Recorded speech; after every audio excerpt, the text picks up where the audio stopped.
First-person shooters are getting more and more complex, and not always in a good way.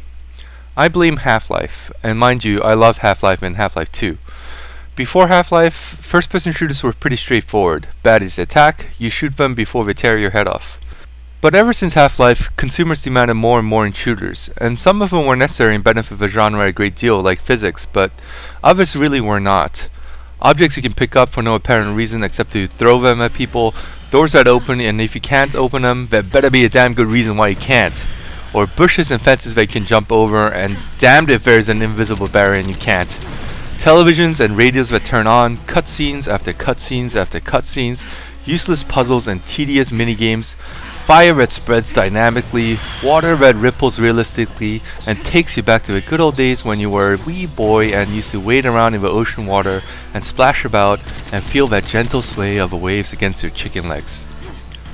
Whatever, it's all nice I guess, and these things do add to games, but this kind of demand has produced some very horrific titles that have focused too much on such things and have forgotten and entirely neglected what makes a great first-person shooter great.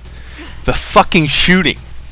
I won't mention any titles lest I upset my 2 subscribers and they both unsubscribe, but I will say that between a shooter that offers a great feel for the guns you're shooting and one that offers all this junk but makes your pistol sound pingy and your character's movement feel cumbersome and rigid, I'll take the shooter that gets the feel of the guns right any day.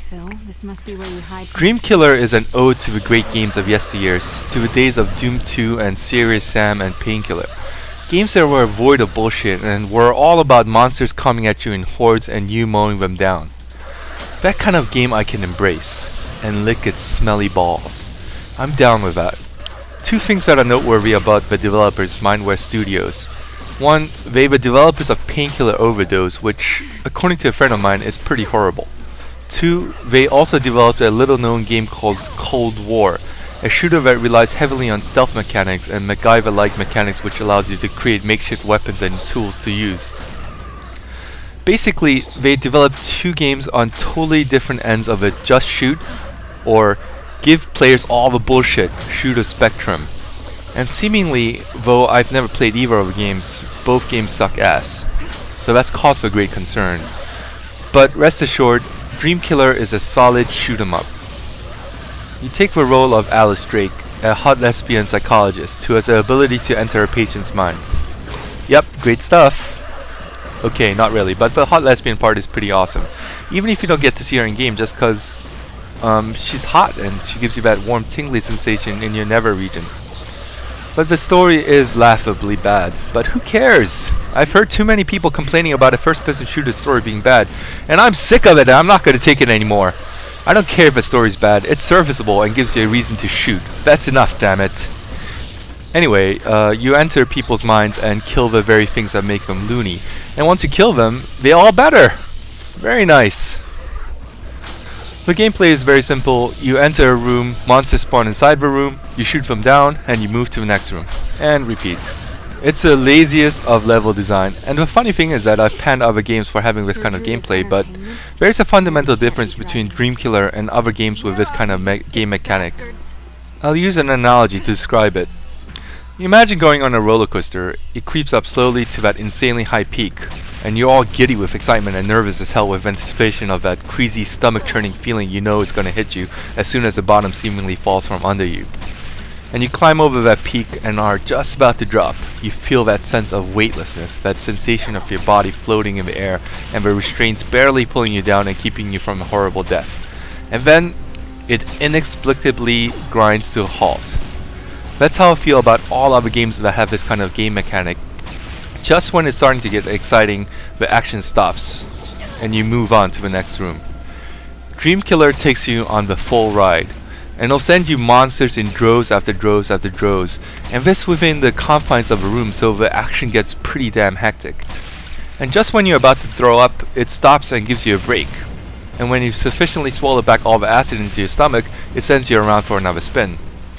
The difference between Dreamkiller and all other games that have this kind of game mechanic is that Dreamkiller doesn't relent. Let's say the room is filled with 12 monsters. You kill them, you would expect to move on to the next room. Not so. You kill about 8 of them and 12 more spawn in that room. And this keeps going until you've killed over 100 monsters in that room. and only then do you move on. The game unfortunately suffers from a mistake that so many porn stars have made in their careers. Allow me to explain. You can only watch the same porn star for so long before your cock, which used to spring to attention at the slightest whiff of that porn star's pussy, remains dormant and lifeless, no matter how much you slap and yank at it. That's why the smart porn stars start off with showing you an underwear or cleavage before moving to ass, to tits, to holies, to dildos, to lesbos, to dry humping, to handjobs, to blowjobs, to intercourse, to anals, to double penetrations, to no holds barred, to bukakis, to 600 men gangbangs, to double vages, to double anals, to 2 girls 1 cup.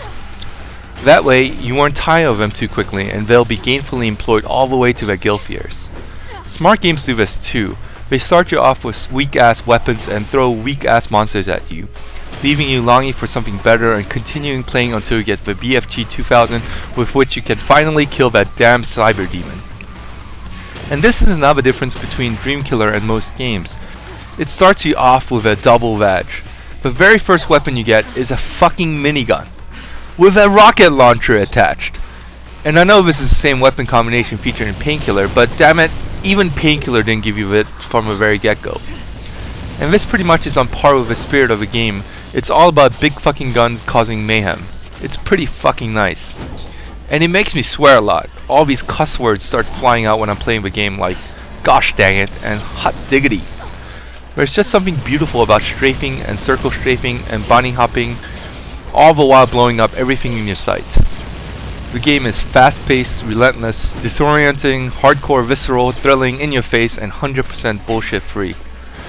But that's the downside of a game like this, especially one that starts you off with a double vag. By the time you get to 2 girls 1 cup, it's only a quarter of the way into the game. So you may get bored with a game and feel like you've seen it all once you clear out the 51,984 room. But that's kind of a tough thing to complain about. I mean, who doesn't want to start off a game with a minigun and a rocket launcher combo?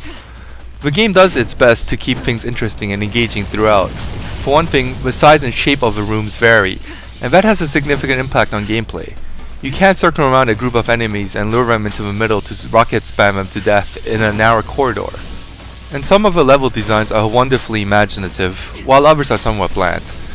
The monsters range from small critters that chase you around, to those with ranged attacks, to big bruisers that occasionally charge at you, to casters that perform area attacks and summon enemies, to those that fly around and drop bombs at you.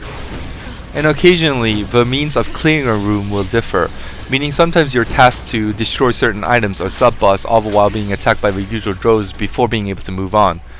It's not much, but it's enough to keep things somewhat varied for a while. Inevitably, the game starts to feel repetitive, especially after you've basically encountered every variation available in the game 3 or 4 times about halfway through the game. I don't know how this game compares to the developer's previous efforts, in particular to Painkiller Overdose, but I will say that the game compares favorably to its genre's trailblazers. It reaches nowhere near their legendary status, but it is a solid spawn, and a refreshing change of pace from all the games I've seen recently that seem to have somehow missed the whole point of shooters being about shooting. This game doesn't miss that point.